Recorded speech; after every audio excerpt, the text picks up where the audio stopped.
একুশে বইমেলা প্রাঙ্গণ থেকে আপনাদের সবাইকে শুভেচ্ছা জানাচ্ছি আমি ইকবাল খন্দকার। আশা করছি সবাই ভালো আছেন আর আমন্ত্রণ জানাচ্ছি অনুষ্ঠানের শেষ পর্যন্ত আমাদের সঙ্গে থাকবার জন্য। দর্শক, দেখতে দেখতে শেষ হয়ে এলো অমর একুশে বইমেলা, আর শেষ হয়ে এলো আলোগুর প্রকাশনা নিবেদিত বইমেলা প্রতিদিন এই অনুষ্ঠান। আজ অনুষ্ঠানের শেষ পর্ব। আপনারা জানেন এই অনুষ্ঠানে আমরা লেখকদের সঙ্গে কথা বলেছি, পাঠকদের সঙ্গে কথা বলেছি আর দিয়েছি নতুন বইয়ের খোঁজ খবর। আজও এর ব্যতিক্রম হবে না। চলুন তাহলে আজকের শেষ আয়োজনের এই মূল আয়োজনে প্রবেশ করি।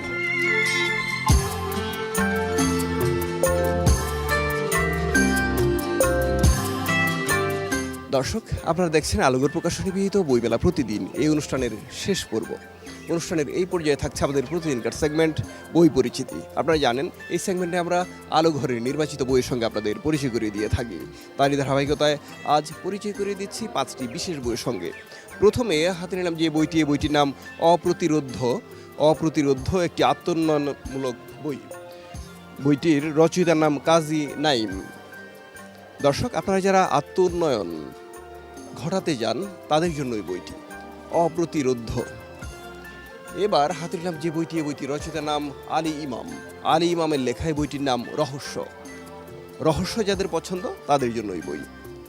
এবার হাতে নিলাম বেশ বড় একটি বই, A to Z animal facts, আর বইটির রচয়িতার নাম আশরাফ উল ময়েজ। বুঝতেই পারছেন পশু পাখি নিয়ে এই বই, প্রচ্ছদেও পশু পাখির ছবি আছে।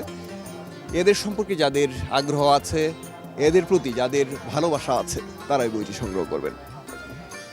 এবার হাতে নিলাম যে বইটি, এই বইটির বাংলা সংস্করণ সম্পাদনা করেছেন আসিফ, আর বইটির নাম পৃথিবী কি গোল। বইটির বাংলা সংস্করণ সম্পাদনা করেছেন আসিফ, যেটি বললাম। বুঝতে পারছেন এটি একটি বিজ্ঞানের বই আর এটি একটি অনুবাদ বই। সবশেষে হাতে নিলাম যে বইটি, এই বইটির রচয়িতাও আসিফ। বইটির নাম সৌরজগৎ, আর বইটির একটা সাবটাইটেল আছে, আন্তঃনাক্ষত্রিক শূন্যতায় ছুটে চলা আমাদের এই সৌরজগৎ। দর্শক, সৌরজগৎ সম্পর্কে সবার ধারণা কিংবা আগ্রহ থাকে না, তাই বইটি সংগ্রহ করতে পারেন। আশা করছি আপনার ধারণা আরও পাকাপোক্ত হবে আর আপনার আগ্রহ হবে এটা এই বইটি।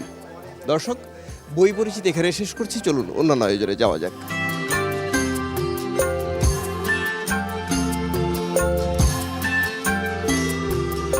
দর্শক, আমার হাতে যে বইটি আছে, বইটির নাম দ্য কালচারাল হিরো। বইটির রচয়িতার নাম জিয়া হক। যে বইটি লিখেছেন, কাকে নিয়ে লিখেছেন আমরা প্রচ্ছদ দেখে বুঝতে পারছি। শহীদ উসমান হাদির ছবি আছে প্রচ্ছদে, তবু তার মুখ থেকে একটু শুনবো বইটা সম্পর্কে, একটু জানবো। বইটি শহীদ ওসমান বিন হাদি ভাইকে নিয়ে লেখা। তাকে নিবেদিত যে সঙ্গীতগুলি ভাইরাল হয়েছে সেই সঙ্গীতগুলির সংকলন বলা যায়। যে হাদির জিন্দাবাদ, হাদি তুই ফিরে আয়, হাদি সার আর উসর বালুতে আবে জামজাম পানি, যে লাইনগুলি ব্যাপক ভাইরাল হয়েছে সেই লাইনগুলি নিয়ে এই মূলত কবিতা সংকলনটা করা। প্রচুর সংখ্যক দর্শক গান দেখেছেন, শুনেছেন, তারা বইটা কি সংগ্রহ করছেন? মানে এখন পর্যন্ত কি মনে হয়েছে যে গান যারা শুনেছেন তারা বইটাও নিচ্ছেন, এমন হয়েছে? আমার সাথে মানে সীমাহীন লোক সঙ্গে হাজার মানে 5,000 লোক হবে যোগাযোগ করেছে, কিন্তু বইটা আসতে একটু দেরি হয়েছে। 11 তারিখ এসেছে, তারপরও আশা করি ভালো বিক্রি হচ্ছে আর কি। দুইটা জায়গার যে প্রতিক্রিয়া, সেই প্রতিক্রিয়াগুলো আসলে কেমন? প্রথমত কবি হিসাবে আপনাকে প্রতিক্রিয়া জানায়, আবার গীতিকার হিসেবে প্রতিক্রিয়া জানায়।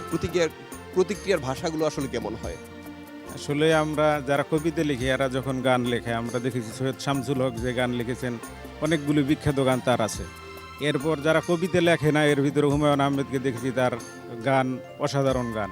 তা আমাদের দেশে যারা আসলে গীতিকবি আমরা যাদের বলি, বা যারা গান লেখে, তারা কবিতা ওই অর্থে মানে কবি না, আমরা গীতিকবি বলি। আবার ধরেন আমরা এই সময়ের সবচেয়ে ভালো মানে বলি যে সবচেয়ে জনপ্রিয় যে মারজুক রাসেলের যে গান, তার কবিতাও কিন্তু ভালো, গানও ভালো। তো এখন আমার দুইটা দিক থেকে আসছে। যারা ধরেন আমার কবিতা, আমি দীর্ঘদিন ধরে কবিতা লিখছি, আমার প্রথম বই বের হয়েছে 2005-এ, সেই হিসাবে প্রায় 21 বছর। ওইভাবে কবিতা যারা চিনত না, এখন এই গানের মানে বদৌলতে দেখা গেছে, গানের কারণে তারা আমার কবিতার কাছে পৌঁছে গেছে। কবিতা এবং অনেকেই বলছে আপনি তো দীর্ঘদিন লেখেন, কবিতা লেখেন, কিন্তু আপনার কবিতা মানুষ চেনে না কেন? এই গানের কারণে এখন চিনছে। আবার যারা গীতিকার, বিখ্যাত অনেক গীতিকার আমার সাথে যোগাযোগ করছে যে আপনি তো অনেক ভালো লেখেন, কিন্তু গান কেন লেখেন না? আসলে আমি লেখি মূলত কবিতায় যখন গান হয়ে গেছে তখন এই দুইটার সমন্বয় ঘটছে আর কি। দুই দিক থেকে আমি ব্যাপক সাড়া পাচ্ছি। অনেক ধন্যবাদ আপনাকে। জিয়া হক, ভালো থাকবেন আপনি। ধন্যবাদ আপনাকে। দর্শক, জিয়া হকের দ্য কালচারাল হিরো এই বইটি প্রকাশ করেছে প্রকাশনা প্রতিষ্ঠান ঐতিহ্য। আপনারা সংগ্রহ করতে পারেন।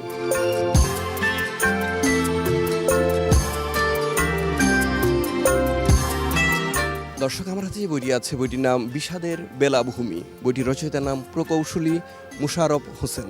তার সঙ্গে কথা বলবো। বিষাদের বেলাভূমি কি ধরনের বই?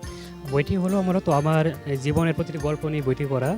আমার জীবনের যে দুঃখ কষ্ট যে যাই ছিল সকলের সমানেই বইটি আর কি। তার মানে কি উপন্যাস না কবিতা? কবিতার বই। কবিতার বই। কতগুলো কবিতা আছে? 50টার মতো হবে। বিষয়বস্তু কি কবিতার? সমসাময়িক বিষয় নাকি প্রেম ভালোবাসা ইত্যাদি? বিষয়বস্তু হলো সমসাময়িক বিষয়। এর মধ্যে প্রেম এরপর অন্য বিষয় জড়িত আছে। আপনার কততম কবিতার বই এই বিষাদের বেলাভূমি? এটা ছিল আমার প্রথম কাব্যগ্রন্থ। এরপর আমার একটা কাব্য সংকলন আছে এবং আমি আরেকটা কাব্যগ্রন্থের জন্য পাণ্ডুলিপি দিয়েছি। ওইটা ঈদের পরে পাবো ইনশাল্লাহ। যাক, আপনার জন্য অনেক অনেক শুভকামনা। ভালো থাকবেন আপনি। বিষাদের বেলাভূমি এই বইয়ের জন্য শুভকামনা। জি, আপনাকেও অনেক অনেক শুভকামনা এবং জিটিভিকে অনেক অনেক ধন্যবাদ। দর্শক, বিষাদের বেলাভূমি প্রকৌশলী মুশারফ হোসেনের লেখায় বইটি প্রকাশ করেছে চারু সাহিত্য অঙ্গন। আপনারা সংগ্রহ করতে পারেন।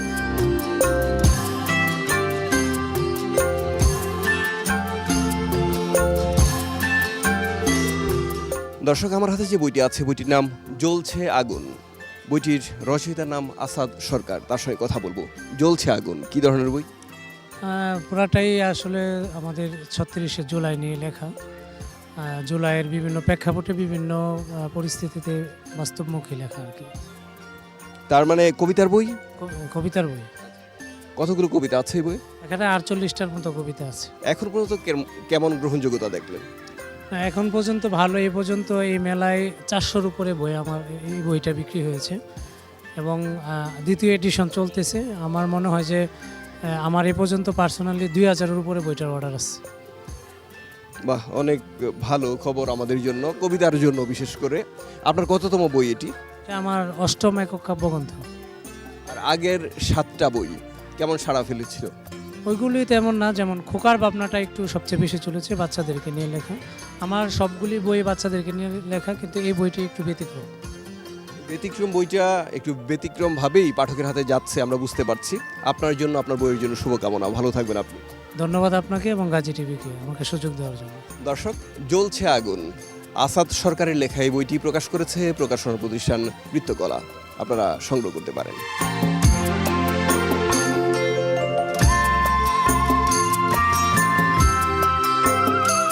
দর্শক, আপনারা দেখছেন আলোগর প্রকাশনী বিহিত বইমেলা প্রতিদিন। এই অনুষ্ঠানের শেষ পর্ব। আমরা বইমেলার মাঠে আছি, বইয়ের মানুষদের সঙ্গে আছি।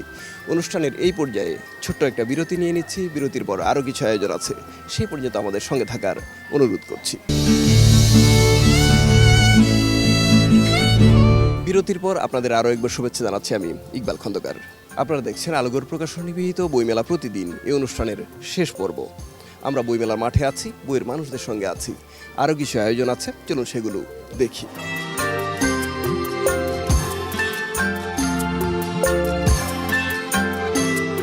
দর্শক, আমার হাতে যে বইটি আছে এটি একটি হিমালয়, বেদনার হিমালয়। বইটির রচয়িতার নাম মাহমুদুল হাসান। তার সঙ্গে কথা বলবো। বেদনার হিমালয় অনেক ভারী না? তো মনে হচ্ছে কবিতার বই নাকি? জি জি জি, অবশ্যই কবিতার বই, কাব্যগ্রন্থ। এটা আমার প্রথম কাব্যগ্রন্থ। কতগুলো কবিতা আছে এই বইয়ে? 48টি কবিতা রয়েছে। তো 48টা কবিতার বিষয়বস্তু ঠিক কতগুলো? একক কোনো বিষয়বস্তু নাই, অর্থাৎ আপনি এই বইয়ে প্রেম পাবেন, বিদ্রোহ পাবেন, রাষ্ট্র, রাজনীতি, সমাজ সব পাবেন। এবং আমার এই বইটি কোনো একক গোষ্ঠীর জন্য নয়, বরং সকলের জন্য এবং জনতার শব্দে লেখা। অর্থাৎ সাহিত্য সময়ের কথা বলে। আমি যে সময়ে বসবাস করছি সে সময়ের মানুষ যে শব্দে, যে ভাষায় কথা বলে, আমি সেই শব্দে, সেই ভাষায় আমার কবিতাগুলো লিখতে চেষ্টা করেছি। মেলার শেষ দিন আজকে। এখন আমরা জানতে চাইতেই পারি যে কেমন সাড়া পেলেন পুরো মেলায়? দুর্দান্ত সাড়া পেয়েছি। আমার বইটি কাব্যকথা প্রকাশনী স্টল নং 265 থেকে প্রকাশিত হয়েছে এবং আমার স্টলে আমার বইটি বেস্ট সেলার এখন পর্যন্ত। ধন্যবাদ আপনাকে। ভালো থাকবেন আপনি। আপনাকেও ধন্যবাদ, গাজী টিভিকেও অসংখ্য ধন্যবাদ। দর্শক, মাহমুদুল হাসানের বেদনার হিমালয় বইটি প্রকাশ করেছে প্রকাশনার প্রতিষ্ঠান কাব্যকথা প্রকাশনী।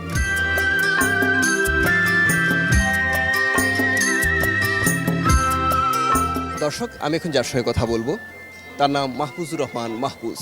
তিনি প্রকাশনার প্রতিষ্ঠান মায়ান প্রকাশনীর একজন প্রতিনিধি। কেমন আছেন? আলহামদুলিল্লাহ ভালো। আপনি কেমন আছেন? ভালো আছি। আজকে বইমেলার শেষ দিন।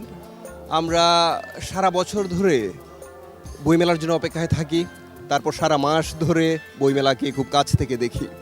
আর আপনারা যারা স্টলে থাকেন তারা পাঠকের চাহিদাটাকে খুব কাছ থেকে বিবেচনা করেন বা জানেন। এবছর কেমন চাহিদা ছিল পাঠকের মধ্যে? এবছর অন্যান্য বছরের তুলনায় বইমেলায় হচ্ছে গিয়ে পাঠক প্রেমীদের সংখ্যা খুবই কম, কারণ রমজান মাসে এবারে বইমেলাটা পড়েছে। যদি ঈদুল ফিতরের পরে বইমেলাটা দেওয়া হতো তাহলে হচ্ছে পাঠক প্রেমীদের জন্য হচ্ছে গিয়ে আসা যাওয়াটা অনেক ভালো হতো, খুব ভালো ভালো বই ক্রয় করতে পারতো। কিন্তু তারপরও অন্যান্য বছরের তুলনায় আলহামদুলিল্লাহ খারাপ গিয়েছে যে তা না, তারপরে আলহামদুলিল্লাহ ভালো গিয়েছে। আপনার কি মনে হয় আমাদের পাঠক রুচিতে কোনো রকম পরিবর্তন এসেছে সময়ের সঙ্গে সঙ্গে? বর্তমানে হচ্ছে গিয়ে যারা বইমেলায় আসে তারা প্রথমেই স্টলে এসে জিজ্ঞাসা করে যে পাঠকের লেখকের হচ্ছে নতুন বই এসেছে কি না। তো সেক্ষেত্রে আমরা উত্তর দিয়ে হচ্ছে গিয়ে এবার তুলনামূলকভাবে হচ্ছে গিয়ে যেহেতু রমজান মাস পাঠকের সংখ্যা কম, ওই তুলনায় হচ্ছে গিয়ে পাঠকের সংখ্যা কম, এবং ওদেরকে উত্তর দিয়ে যে হচ্ছে গিয়ে নতুন বই এই প্রকাশের সংখ্যা খুবই কম আর কি। তবে আমরা আশা রাখছি হচ্ছে গিয়ে এই বছরের তুলনায় সামনের বছর অর্থাৎ 2027 সালে যে বইমেলা আসবে সেই মেলা হচ্ছে গিয়ে প্রচুর পরিমাণে হচ্ছে গিয়ে নতুন বই আসবে। এবার হচ্ছে গিয়ে লেখকরাই তুলনামূলকভাবে হচ্ছে গিয়ে রমজান মাসের তুলনায় বই কম প্রকাশ করেছে। অনেক ধন্যবাদ। দর্শক, আমরা কথা বলছিলাম মাহফুজুর রহমান মাহফুজের সঙ্গে। তিনি মায়ান প্রকাশনীর প্রতিনিধি। তিনি আশাবাদের কথা বলছিলেন, অর্থাৎ এই বছরের মেলা আজ শেষ হলেও তাদের প্রস্তুতি শুরু হয়ে গেছে পরের বছরের জন্য। তাই আপনারাও প্রস্তুত থাকবেন পাঠক হিসেবে।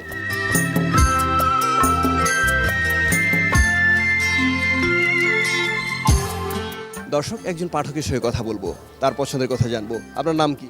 মোহাম্মদ মাসুদ মিয়া। আপনার সঙ্গে কথা প্রসঙ্গে আমরা জানতে পেরেছি আপনি দেশের বাইরে ছিলেন অনেক দিন।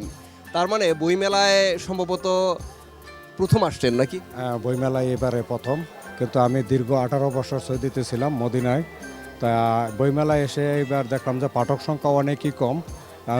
রমজানের কারণে হয়তো বা পাঠক সংখ্যা এত হয় নাই।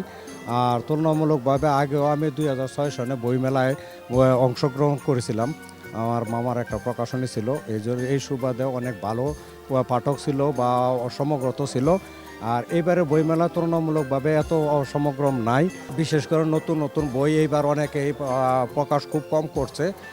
আর প্রকাশনা দীর্ঘ গুছাইতে পারে নাই, বা হঠাৎ করে রমজানের জন্য এই প্রস্তুতিটা নেওয়ার জন্য মানে এই পাঠক সংখ্যা অনেকটা কম হয়েছে। অনেক ধন্যবাদ আপনাকে। আশা করছি পরের বছরের বইমেলায় যখন অনেক জমজমাট পাঠক হবে তখন আপনাকে পাবো। ধন্যবাদ। ইনশাআল্লাহ, ধন্যবাদ।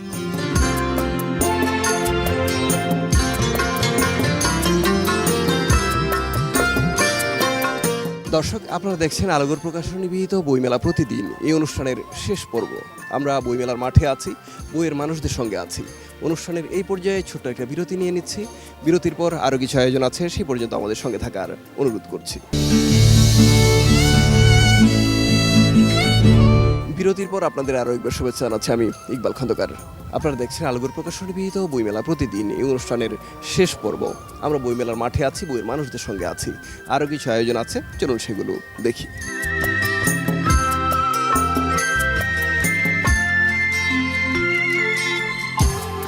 দর্শক, বইমেলার শেষ দিনে আমরা পাঠক পেয়েছি, কথা বলবো তার সঙ্গে। কি নাম? মিফতাহুল জান্নাত মম। মম, বইমেলায় যখন আসা হয় তখন আমরা বইয়ের জন্যই আসি, আর প্রত্যেকেরই পছন্দের বই থাকে। কি পছন্দ, কি ধরনের বই পছন্দ? আমার রহস্য এবং থ্রিলার খুব পছন্দ। আর এই যে থ্রিলার কিংবা রহস্য, এই ধরনের বই যখন পড়া শুরু করা হয় তখন শেষ পৃষ্ঠা পর্যন্ত যাওয়ার আগ পর্যন্ত থামতে মন চায় না। তো পাঠক জীবনের শুরু থেকে এখন পর্যন্ত আপনার কি মনে হচ্ছে যে আমাদের জন্য যারা থ্রিলার লিখছেন কিংবা রহস্য লিখছেন তারা পাঠকের সে আগ্রহটা ধরে রাখার মতো লেখা লিখতে পারছেন? অনেক সময়ে আসলে জিনিসটা হয়ে ওঠে না, কারণ অনেক সময় মনে হয় যে মানে আমি যে বইটা পড়ে আগাবো এটার সেই অনুপ্রেরণাটা আসে না, অনেক সময় আগ্রহ হারিয়ে যায়। আগের যে লেখাগুলো ছিল সেগুলোর মধ্যে অনেক রকমের মানে একটা উত্তেজনা কাজ করত, কিন্তু এখনকার বইয়ে আসলে সেরকম মানে অনুভূতিটা আসলে আসে না। তো বইয়ের পিছনে যথেষ্ট সময় দেওয়ার মতো সময় আমাদের হাতে আছে এখন। অবশ্যই সেটা আগের তুলনায় কমেছে, সেটা তো বলতেই হয়। কিন্তু অনলাইনে যে জায়গাটায় আমরা সারাদিন পড়ে থাকি সেখানেও বই পড়ার সুযোগ থাকে, ই বুক কিংবা অন্যান্য মাধ্যমে।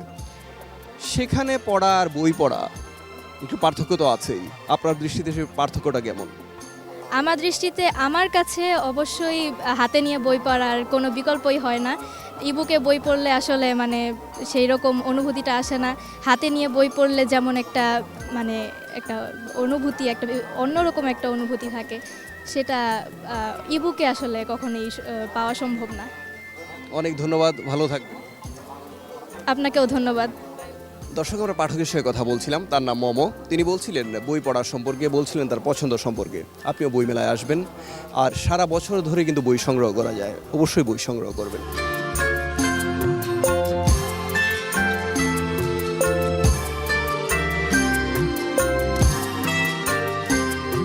দর্শক, আমি এখন অবস্থান করছি প্রকাশনা প্রতিষ্ঠান জয়তীর স্টলের সামনে। কথা বলছি প্রতিষ্ঠানটির প্রকাশক মাজেদুল হাসানের সঙ্গে। কেমন আছেন? আলহামদুলিল্লাহ। আজ তো বইমেলার শেষ দিন। আমরা সারা মাস জুড়ে প্রায় 1 মাস ধরে বইমেলা করেছি, 18 দিন। তারপর শেষ দিন এসে দাঁড়িয়েছি। কেমন অভিজ্ঞতা এই বছরের? আসলে রমজানের মাসের বইমেলার অভিজ্ঞতা এটা আমার প্রথম। এর আগে আমি রমজান মাসে কখনো মেলা করি নাই। তো আমাদের যে পূর্বে একটা ধারণা ছিল মানুষজন একটু কম হবে, পাঠক কম হবে, ধর্মপ্রাণ মুসলমান, সেটাই হয়েছে। মানুষজন একটু আসলে কম হয়েছে, তুলনামূলকভাবে পাঠক সমাগম কম ছিল। আপনাদের অনলাইনের জায়গাটা কতটা শক্তিশালী? আমাদের সারা বছরই আপনি অনলাইন থেকে বই সংগ্রহ করতে পারবেন, রকমারি থেকে করতে পারবেন, আমাদের নিজস্ব প্ল্যাটফর্ম থেকে করতে পারবেন। এবং এখন বই শুধু ফেব্রুয়ারিতে শুধু মেলা হয়, কিন্তু সৃজনশীল বইয়ের কাজ সারা বছরই চলে, এবং প্রকাশনা প্রতিষ্ঠানগুলোও সারা বছরই বই বের করে, পাঠকও সারা বছরই বই সংগ্রহ করে। তার মানে তো সারা বছর ধরে তো হবেই, কারণ কিছু পাণ্ডুলিপি আছে যেটা হয়তো তারিখ ধরে আনা হয় না, কিন্তু মেলার পরপরই প্রকাশ হয়ে যেতে পারে। এমন কয়টা পাণ্ডুলিপি আছে? আমাদের কাছে আসলে মনে করেন 20-50টা পাণ্ডুলিপি সবসময়ই থাকে। কারণ পাবলিকেশনের ব্যবসাটা হচ্ছে এরকম, যত পুরনো হয় তত হচ্ছে মনে করেন নেটওয়ার্ক বাড়তে থাকে, বাড়তে থাকে, এবং পাবলিকেশনের পাণ্ডুলিপি সবসময়ই অন্তত 10-20-50টা পাণ্ডুলিপি আমাদের কাছে নানা কারণেই জমা থাকে। যাক, আপনার জন্য, আপনার প্রতিষ্ঠানের জন্য শুভকামনা। শেষ দিন, তাই খুব সংক্ষিপ্ত কথা হলো। পরের বছরের জন্য অপেক্ষায় থাকলাম। ভালো থাকবেন আপনি। ভালো থাকবেন আপনারাও, ভালো থাকবে দেশের পাঠক, লেখক সবাই। দর্শক, আমরা মাজেদুল হাসানের সঙ্গে কথা বলছিলাম। তিনি বলছিলেন তাদের প্রকাশনা সম্পর্কে, বলছিলেন সারা বছর ধরে বই সংগ্রহের বিষয়টি সম্পর্কে। আশা করছি আপনারা ঘরে বসে বই সংগ্রহ করবেন এবং সারা বছর বইয়ের সঙ্গে থাকবেন।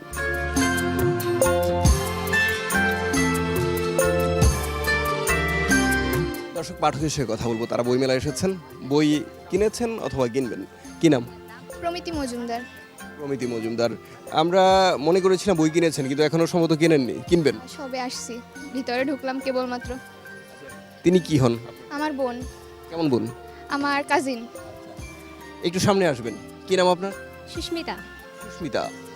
খুবই কাব্যিক নাম দুজনেরই। বই কি কিনেছেন? তাই সবে আসলাম মাত্র। কি করেন? আমরা স্টুডেন্ট, পড়াশোনা করতেছি। আর আপনিও নিশ্চয়ই ছাত্র? হ্যাঁ, আমি স্টুডেন্ট। কোথায় পড়াশোনা করেন?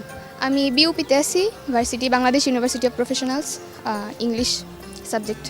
আচ্ছা, এখন তো যে সময় তাতে বই মেলায় না আসলেও চলে, অনলাইনে বই সংগ্রহ করা যায়, তাই না? অনলাইনে সংগ্রহ করেন? হ্যাঁ, রকমারি থেকে মাঝে মধ্যে কেনা হয়। বেশি হচ্ছে আমাদের একাডেমিক বই বেশি কিনছি আজ অবধি। কি ধরনের বই পছন্দ? আমার সায়েন্স ফিকশন বই অনেক ভালো লাগে। আর আপনার? সেম, তদন্ত করতে বেশি ভালো লাগে।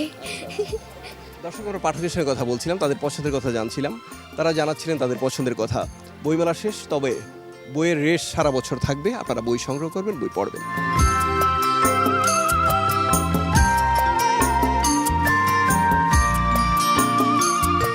দর্শক, এতক্ষণ আমরা বইমেলার মাঠে ছিলাম বইয়ের মানুষদের সঙ্গে, আর ছিলাম আলোঘর প্রকাশন নিবেদিত বইমেলা প্রতিদিন এই অনুষ্ঠানের শেষ পর্বে। দর্শক, অনুষ্ঠান শেষ হচ্ছে, তবে বইয়ের সঙ্গে আমাদের সম্পর্ক থেকেই যাবে। সবাই ভালো থাকবেন। উপস্থাপকের পাঞ্জাবি সৌজন্য বালুচর। সবার জন্য আবারও শুভকামনা জানাচ্ছি আমি ইকবাল খন্দকার। আল্লাহ হাফেজ।